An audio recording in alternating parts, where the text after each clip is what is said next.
And we're live. Okay. Wow. Welcome to Leadership and Change. I'm Joel Salinas. We talk about everything AI and leadership and the intersection of the two, more important than ever today. And I'm really excited to have with us today Polina Pompliano. So she's founder of the profile. If you go up to the top under the two Substacks, you're going to see her work.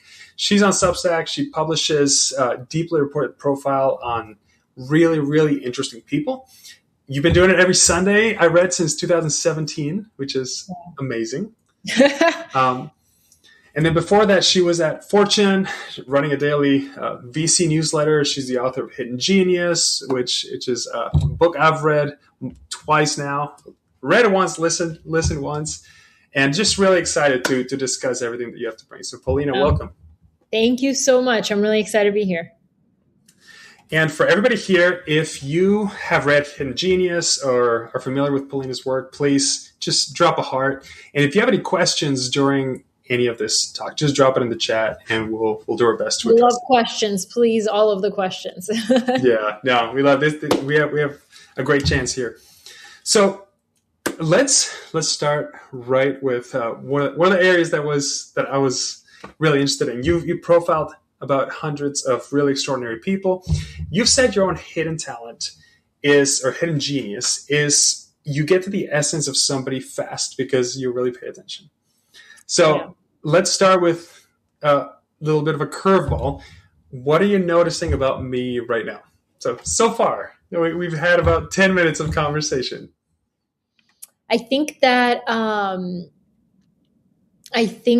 you probably have, this is based on 10 minutes, by the way. I think you probably have a very interesting lens on the world because you are from Argentina. Your wife is not from there. You live in rural Virginia, and you interview people from all walks of life. So I'm assuming that you're one of those people that would be really, really hard to put in one box. And like the second that you think you've cornered them, you kind of like have something else, so like another side to you. So I really enjoy people like that. Like all of us are kind of three-dimensional, if you will. Yeah. So I think that Americans in particular really struggle with that. I find it in the comments of my own work where people just like really want to believe they know who someone is based on their politics or their ideology. And then as they read, they find out that, whoa, maybe I was kind of wrong about that person, or like, my goal is to humanize them so much that they see a part of themselves in them, no matter how controversial or how much they think they dislike them. That is so good. That is so good. Yeah, and I like that. I'll say that's accurate. Yeah, I appreciate it. No, but we have such a tendency. It's easier for us to put people in boxes because then I don't really need to get to know you. I already know your box, and I can just skip that process. One of the lines that you say that I really like is, we are not who we say we are. We are how we move through the world. So how do you get past especially today, not even just AI and everything else, but in the age of social media, everybody's putting polished versions of themselves. How do we get past that? You just really have to observe. This is why it's so hard to get to know somebody only through an email or virtually, or a lot of reporters today only do phone interviews. Like, it's really hard unless you're with the person and you're moving with them through the world, which is why I really place an emphasis on access. Like, I want to be there to shadow the person as they go about their day. I want to see, because, you know, the mask, we know the mask, what the mask is. We see it on TV. Yeah. We see it, these are public figures. They're very well media trained. And my goal is to destabilize their talk track a little bit, or see a contradiction that everybody has. It's like, what is your contradiction that I can observe? Sometimes it's really interesting. I mean, I'm a human being. Obviously, I go into an article. I try to go in objective, but obviously I have some preconceived ideas of who this person is. The profile that I'm publishing on Monday is on Kevin O'Leary, Mr. Wonderful from Shark Tank. Mr. Wonderful is a persona. It's a character he plays. He's a villain. That's kind of who I thought I was meeting. And then I met him, and it's not like the cliche of like, oh, actually, Mr. Wonderful isn't an asshole. He's actually a nice guy. Like, that's not my thesis in the article.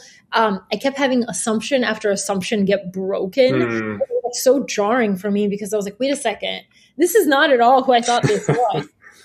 And that's kind of the whole article.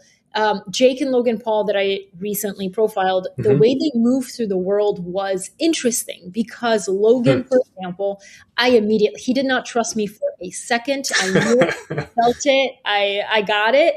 I was in the car with him and I was asking him like, what do you like to do for fun? It was like, I like to watch anime and dinosaur documentaries, like weird, nerdy stuff. And I'm like, that's not at all like who you appear to be. And he's like, yeah, no, everything else is a performance. And I was like, and he was speaking in full sentences and very clearly. I was like, are you performing right now for me? And he was like, yeah, kind of. So it's like, you see that. Then I watched him, I kind of broke that down a little bit. And then I watched him go on a podcast, and literally, Joel, it was amazing because he walks onto set, grabs a lollipop, and completely gets into character. He was an actor. He was a complete actor. Puts on the mask, goes in, starts like dramatically licking the lollipop and playing this like dumb jock persona that people think Logan Paul is. But it's funny because like I think a lot of us know that these are characters we watch and see on social media, TV, but we ourselves want to believe. Like we kind of suspend belief. We're like, no, maybe that is who they are because I can't consider that this person who plays a villain on TV is actually a guy who's interested in art, for example. That is so interesting. So you're sitting in the car with Logan Paul, and could you tell this is also another persona, maybe for an interview where I need to seem more intellectual? Okay. Yeah. Oh, yeah. I found with Jake was actually more himself throughout. Like I could see glimpses of himself. Logan was very much like, I'm going to protect myself, my real self, and everything else is just projecting a persona. That is so interesting. And that's probably why I've noticed in a lot of your segments, you try to find the old professor, you find the childhood friend, and you find all these people around, because going back to your quote, it's about how they moved through life. And it's all those other relationships that help you understand somebody. Exactly. You got to find the people who knew them before they did something. You got to find people who knew them on the rise of success. And then likely on the downfall, because a lot of these people have had to reinvent after some, thing has happened to them in their lives. That's so interesting. And that is a reminder for all of us also to not judge on first sight, but try to get to know people and try to go behind that layer. So going to your book, Hidden Genius, it really opened up my mind around seeing people and seeing the exceptional side of people. And the whole book argues that it's not just I have these 5 habits every morning, or I have this, but it's actually the mental models. So when you look at somebody, this auto, when you look at somebody who's you're interviewing, you're trying to get to know them, how do you get to the mental models? I imagine after so many times that you're talking to people, you kind of already see things forming and going in a separate direction. Yes. So one interesting thing is learning to see. What I try to get at is like, what is your internal monologue? Because not like what you're telling me, but what you tell yourself. I think that that's a really interesting place because then it informs a lot of your life. For example, let me think. Who was it? Okay. I like to ask questions that are like, how did you imagine your life would turn out versus how did it actually turn out? And then let them tell you that story. And in that story of them bridging that together, you'll hear how they talk to themselves. If I say, oh, I really, wanted to be an actress, but then that really didn't work out for me and I regret it so much. It's one of my life's greatest regrets. Or you hear, oh, well, I did this other thing and it allowed me so many more opportunities, blah, blah, blah. So like you kind of hear like a tinge of like negativity in one and the opportunity in the other. You hear like how I tell myself that story. A lot of times people will justify choices they've made or things they've done or people they've screwed over because you are your life's main character. So you're the protagonist. Everybody else is kind of a supporting character. So the way you tell that story tells me a lot. And then it also like, okay, I will give you a good example. Kevin O'Leary is this guy that people know on Shark Tank. He's really mean. He's really harsh. He says he's not. He's like, I just tell the truth. But then he says, it was really interesting. I was like, so people see you as a villain. Like, are you okay with that? Do you like that? And he was like, oh, I love it. I think that heroes are actually very limited because they're not free. They're expected to be perfect. Villains are allowed to be human. They can have flaws. They can get angry. They can make mistakes. People are more forgiving, kind of, instead of like if the hero messes up, like you're in big trouble. Oh, that makes sense. It's really interesting, like the way. And then another person who had this like superhero thing was Anthony Scaramucci. He has a 6'1" statue of Superman in his office, and I was like, why? And he was like, Superman is like who we strive to be. That's the aspirational self. He's like, but realistically, we're all just Batman. We're flawed. We're human. We can break, So it's just like really interesting to hear how some of these people tell themselves that story and why it allows them to do things they do. That is so interesting. By the way, if you want to catch the Kevin O'Leary story, I'm dropping the link to the profile. Thank you. Check it out. Subscribe. By the way, I don't see Kevin O'Leary so much through Shark Tank, but through I'm a watch aficionado, so I see him talking about watches and going over that, and it's a whole different persona when he's talking about watches than when he's going through a pitch. Did he mention watches at all when you're talking to him? So watches is actually a really big part of the story because he loves watches, but I think he loves craftsmanship, and he's way more creative. Like, nobody will know that Kevin O'Leary wanted to become a filmmaker when he was young and a photographer, but his stepdad was like, you suck, this sucks, go back to school for business. In a way, he still gravitated towards that like artistic side. He plays guitar. He edits his own one social media post per week using Adobe Pro. Really? Yeah, it's wild. Wow. And watches is a big part of what he enjoys. So it's like, it's a lot of times. So I shadowed him for a few days, and a lot of times when I expected him to tell me about the value of something and the money and the investment and the return on capital, he wouldn't tell me about that. He was talking about like the watch and the necklace and how it's beautiful and how it was made and the rubies. And I'm like, this is a completely different conversation from what I expected you to have. That is so interesting. That's so interesting. Now, trying to flip it back on you. If you're in an interviewee seat and before you started writing The Hidden Genius, where did you think your mental model was going to be versus where you ended up after? Was there something in you that shifted?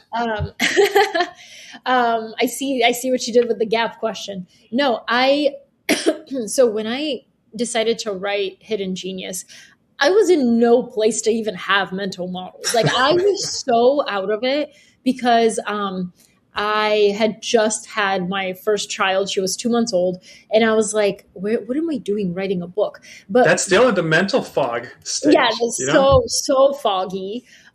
But it was interesting because I profile a lot of these people who are known in the public. I have never been starstruck. I've never I don't get enamored with them in the same way that some people do. And I think part of it is that I know so well that I saw somebody like comment, like, behind closed doors, people are a totally different way. We don't know these people. We just see what we want to believe or what they want us to believe. And I wanted the biggest critique, by the way, of my work is, oh, it's just hero worship. You just, profile these successful people that have succeeded, but a million others have not. I am aware of that. But my thing is, I never actually, if you read one of my things, it's never a glowing profile of someone. It's truthful. Yeah. Like, my job is, like, I want to humanize them, and I want to show the flaws that are inherently human.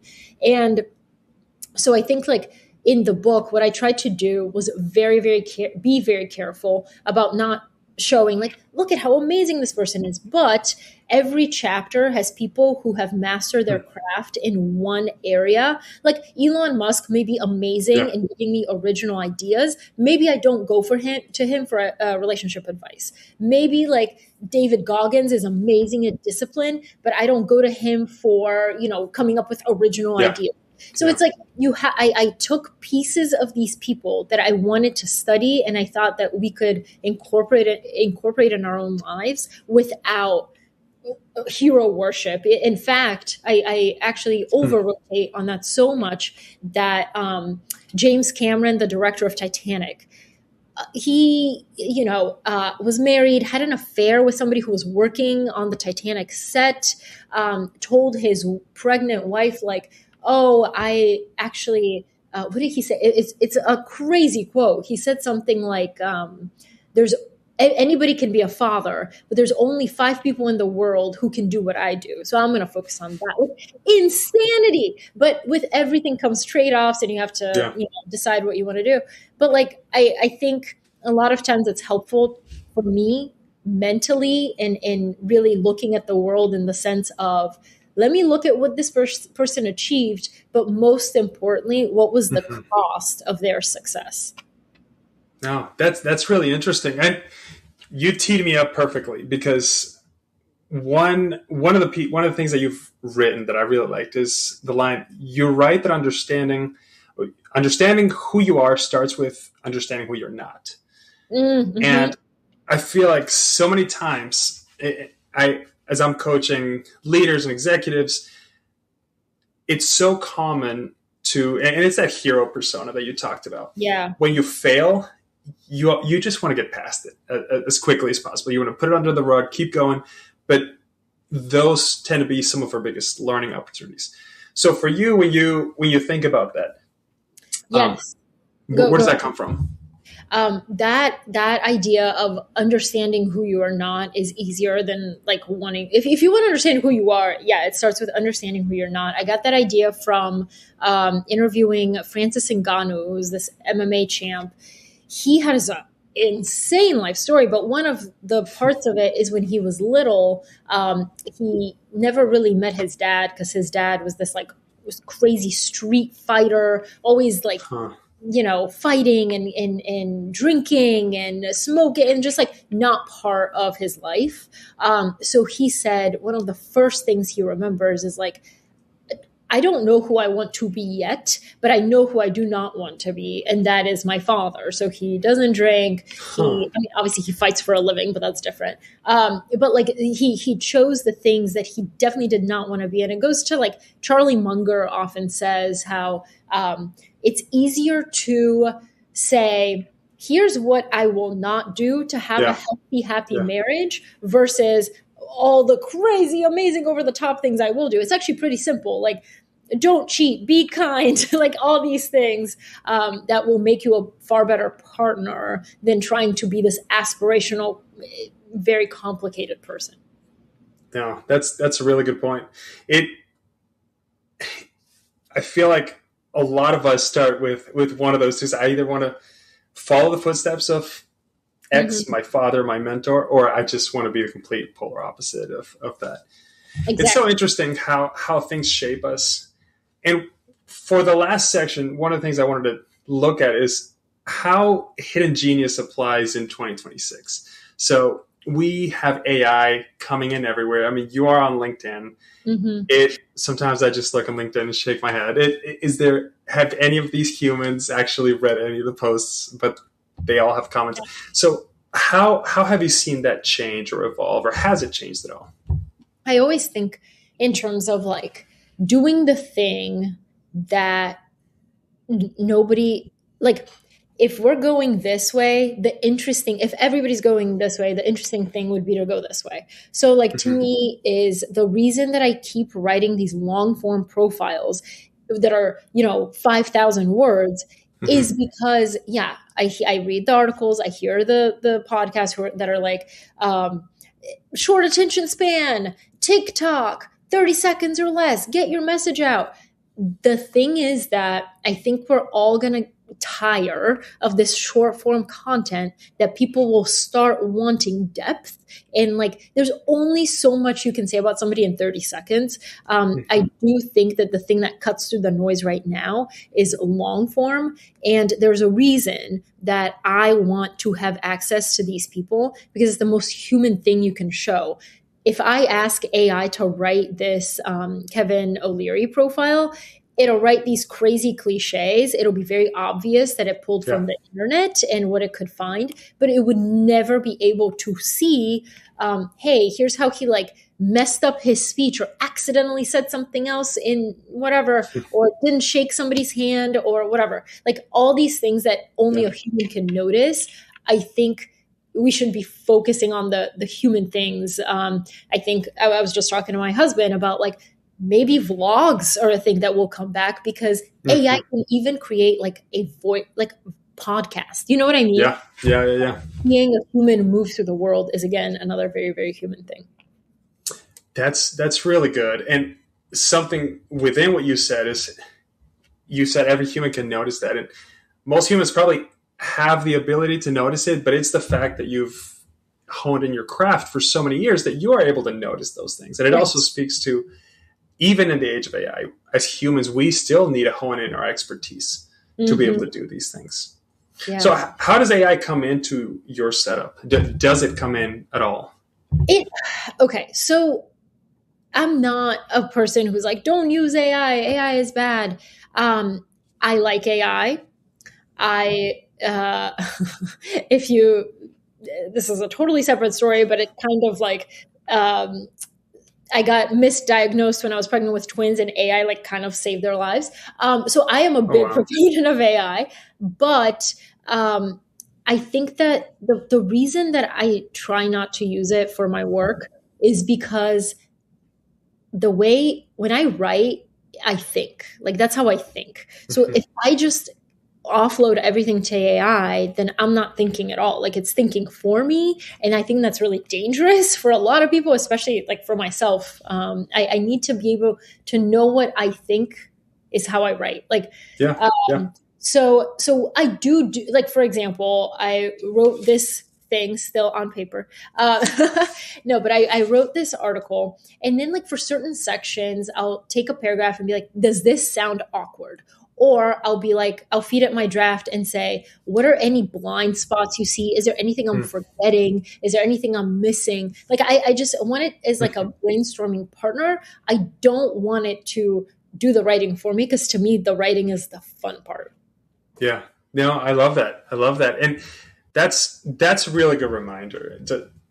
First, you got to know what you love and not let it replace that. I use everything that you said. I mean, that's the reason I'm in Substack, because as my background is business, not tech, not coding. But as I started learning about AI, I started thinking, okay, I'm going to be able to understand what I'm learning better if I put it into long form articles, and maybe somebody else can benefit as well. Yes, exactly. So that's awesome. Now, for you talked about how AI helps you polish things. Have you ever used AI to maybe push back on things or steel man arguments? Oh, yeah. Like, oh, yeah. I do a lot of like, here's what I think, give me the best argument as to why this isn't true, or like debate me on this. I love that stuff. Especially, I mean, luckily for me, I have a husband who I debate with a lot, so I can kind of use him. But when he's not around, no, I like having things challenged, and I like seeing other perspectives. But I feel like that's probably rare in today's world, where we like to see things as black and white. And if you don't fit in my bucket, I don't want to talk to you.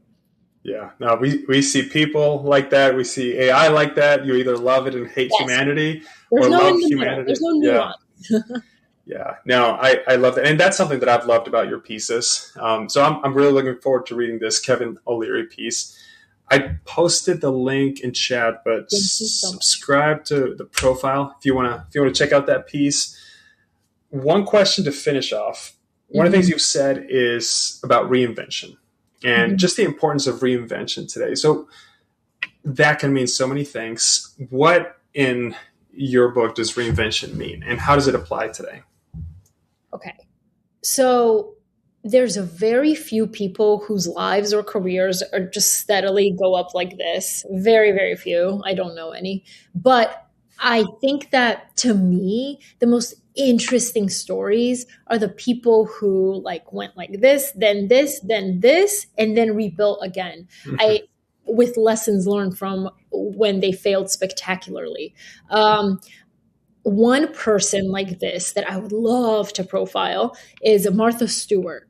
She has been, she's probably the original influencer. She had a, talk show and a magazine, like things like that way before. She was influencing people in 2001. And I think like she is somebody who built something, went to kind of like the height of, and it made women's work at the time serious. Like people were gardening. Like she was truly a trailblazer for that time. And then at her peak, bam, insider trading, goes to prison, which many people forget, comes out, does something with Snoop Dogg, a little collab, then rebuilds, not fully to the extent that she has, but she is someone who has stayed relevant to my grandmother's generation, my mother's generation, and my generation. That is so hard to do. And I think that, I mean, she was doing thirst traps and in swimsuits and Sports Illustrated. So she is somebody who gets culture, but most importantly knows, like I wrote a little profile dossier is what I call them on Martha Stewart. And it was interesting how like even in prison, she's sitting there and she's already thinking of ideas of things that she will like do when she comes out and working on business ventures. And it's like, nobody thought that somebody whose mugshot was on the cover of Time magazine would be able to recover from, and she did. So I think it's a reminder of a lot of things, crisis management stuff, sure. But it's mostly like, if you have humility, if you love your craft, and people are forgiving. I'm surprised at the number of people who have made a comeback. Mostly forgiving if you learn the lessons and you actually change and apply and reinvent.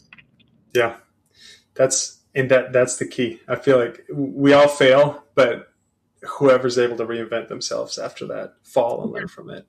I'm already looking forward to that Martha Stewart story on the profile. Fingers crossed. Yeah. No, that's awesome. I really, really enjoyed this time, Polina. Thank you so much.